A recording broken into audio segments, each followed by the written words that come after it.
어떻게 보시냐면 투자의 방향에 따라 달라요. 이거는 예. 투자를 어떻게 진행하실지에 따라서 네. 아마 아파트가 됐든 빌라가 됐든 하셔야 될 것 같고, 네. 현재 그러면 집이 이제 세 채가 되시는 거잖아요. 만약 추가적인 매입을 하시게 되면 취득세에 대한 부담까지 생각하면 사실 조금 1억 5천 자금이시면 좀 무겁다는 생각은 드는데, 아파트가.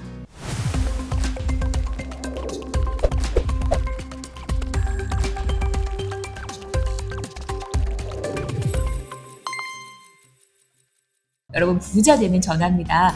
02888-8885로 문자 보내주시고 일주일 동안 여러분 편안하게 기다리세요. 그럼 저희가 이제 수요일 이 시간에 그 문자를 모아서 채택을 해서 전화를 쏠 테니까 7789 뒷자리 전화가 걸려오면 주저하지 마시고 받아주시기 바랍니다. 아들 삼형제를 키우고 있는 40대 가장이시고 네.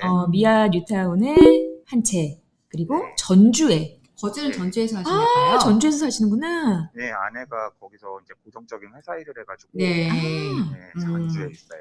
네. 1억 5천 정도 여유 자금이 있어서 투자를 해보실까 한다고요? 네, 맞아요. 뭐 어디 좀 보셨을까요? 지금 평택이랑 시흥 쪽을 봤는데요. 거기를 지금 들어가는 게 맞을지 아니면 내년에 조금 자본을 모았다가 네. 좀 다시 서울 쪽으로 들어가는 게 좋을지 좀 많이 고민이 돼서요. 예. 그러시구나. 네.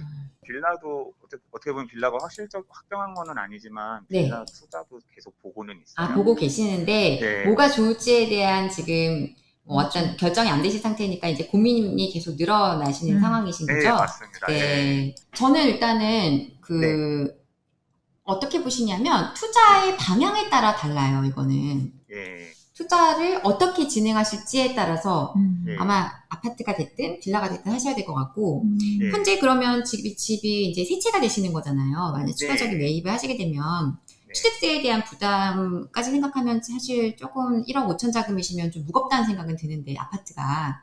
예, 맞아요. 그거에 대해서는 어떻게 생각하세요?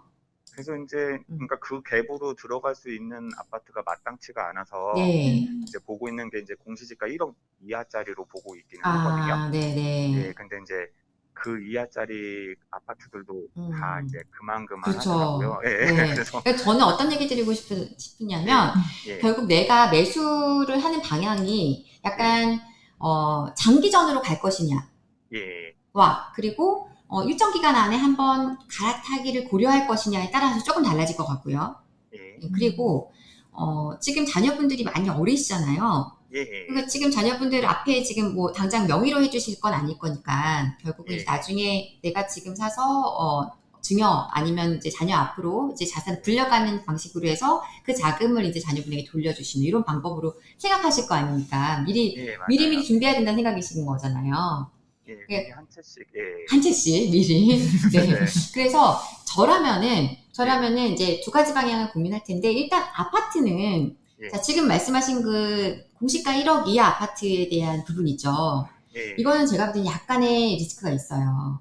뭐냐면 예. 보세요. 이제 공시가 1억 이하 아파트가 지금도 평택도 굉장히 지금 분위기가 좋거든요. 거기는 네. 이제 계속 가격이 안 올랐었고 최근에 전세 매매 가격은 굉장히 붙어 있는데 매매가 상승이 좀 저조했었던 분위기 때문에 요즘 최근에 또 다시 가격이 많이 올라가고 있는 상황인데 매수는 괜찮아요. 근데 문제는 1억 이하, 공시가 1억 이하라는 거에 집중하신다는 부분인데, 그게 왜 문제냐.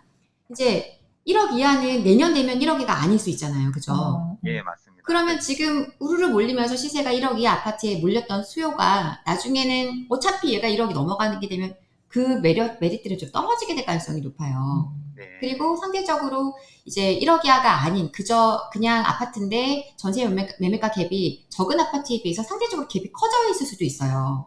예. 그러니까 그것만 보고 매입하시게 되면 어떻게 보면 아파트의 본질, 지금 현재 이 어떤 그 시장 상황에서 내가 그냥 요 시기를 잠깐 이렇게 지나가기 위한 어떤 전략으로 응하시는 게 되는 거거든요. 본질과는 조금 거리가 멀어지는 거죠. 제가 이제 꼭 드리고 싶은 말씀이 뭐냐면, 변하는 것과 변하지 않는 거에 대한 우리가 판단이 필요해요. 네. 부동산도. 그러니까 무슨 얘기냐면, 네. 변하는 것들은 우리가 변하는 거에 자꾸 따라다니다 보면은 길을 잃어요. 네. 근데 변하지 않은 그 어떤 정확한 잣대를 놓고 가면은 길을 안 잃죠. 그 옛날에 뭡니까?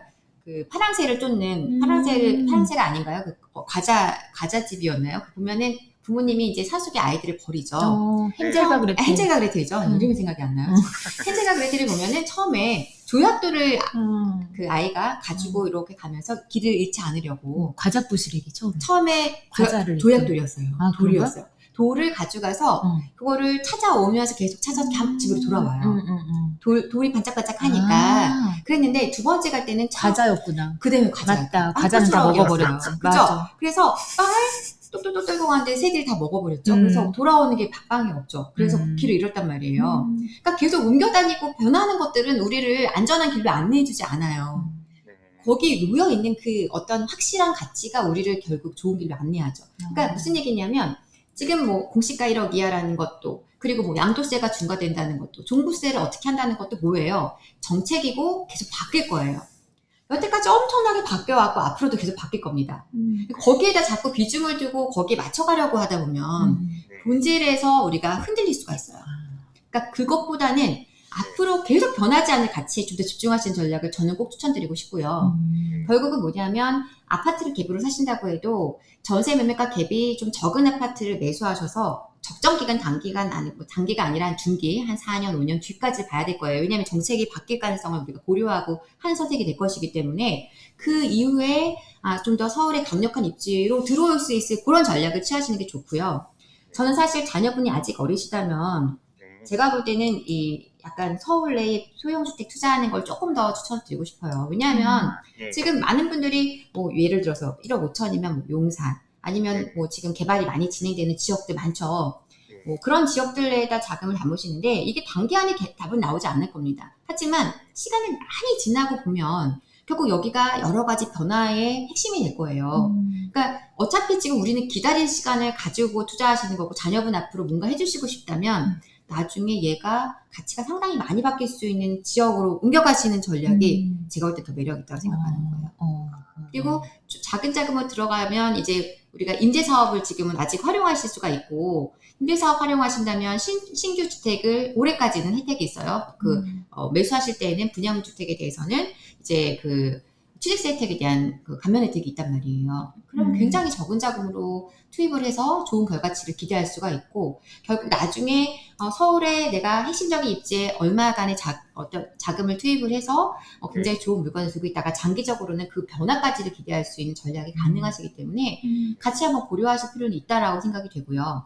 아파트를 반대하는 건 아니지만 아파트는 조금 더 노련한 어떤 전략이 필요할 거예요. 그래서 예를 들어서 지금 한 1억 5천이라면 저는 이제 요즘 많이 말씀드리고 있지만 일산 또는 이제 지금 시세가 좀 아직까지 덜 오르고 있는 시흥 일대라든가 그리고 이제 조금 멀리 가면 제가 볼 때는 앞으로 기대감은 있어요. 의정부 이런 지역들도 같이 다 고려 대상이 되셔야 될 것 같고요. 이제 여기서 제가 어느 정도 장기적인 전략보다는 중기적인 전략이었으면 좋겠다 말씀드린 것은 이 지역보다는 결국은 핵심 가치는 서울에서 일어날 거라고 판단하기 때문에 적정한 가격의 차익을 만들어내고 투자 차익이 발생했을 때는 이제 빠르게 서울 중심권으로 들어오시는 전략을 꼭 고려하셔야 된다라는 얘기를 드리고 싶은 거예요. 네, 그래서 지금 뭐 정부가 말하는 현금 청산 이런 문제요. 제가 볼 때는 이게 합리적인 방향이냐 아니냐를 우리가 다 판단할 수 있거든요. 그래서 뭐 그냥 내가 샀는데 갑자기 여기가 공공개발 사업으로 진행돼서 너는 현금 청산이야 이게 무조건 다 될 거라고 생각하진 않아요. 물론 이제 이것도 확정적인 건 아니지만 충분히 어느 정도의 유예 기간을 줄 가능성이 있거든요. 그래서 그거에 대해서 너무 걱정하실 필요는 없다. 네, 그렇게 좀 전략을 말씀을 드리고 싶고 변하지 않는 가치에 좀 더 집중하자. 네, 이 말씀 꼭 길을 잃더라도 조약돌을 보고 찾아올 그렇죠. 수 있기를. 네, 찾아올 수 있는 그러한 전략을 좀 생각하셨으면 좋겠습니다. 모델 4단지랑 서판교회 한림 9단지 동판교와 서판교. 네. 그러니까 입지적으로는 동판교가 우위죠. 그쵸? 근데 어떤 투자에서 수익을 기대한다면 서판교도 나쁘지 않다고 생각합니다. 네. 왜냐하면 앞으로 이제 좋은 변화들이 많이 있을 지역이 서판교거든요. 상대적으로 이제 동판교에 비해서 가격이 좀 더 저렴하고, 네, 그래서 서판교 가시는 건 저는 반대 의견은 아니고요. 지금은 사실 물건을 그냥 무조건 내가 어디 아파트를 꼭 가야지 이렇게 해서 갈 수는 없는 시장이거든요. 그래서 9일 요성이라든가 이런 아파트들은 추천 좀 드려왔었고 전망 긍정적으로 보고 있습니다. 앞으로 변화들이 많을 것이고 구로 앞으로 관심 가지셔야 되는 지역이에요. 네, 상대적으로 시세가 많이 저렴하고 변화들이 많이 기대되는 입지이기 때문에 그 지역은 우리가 좀 꼭 관심을 가지실 필요가 있습니다.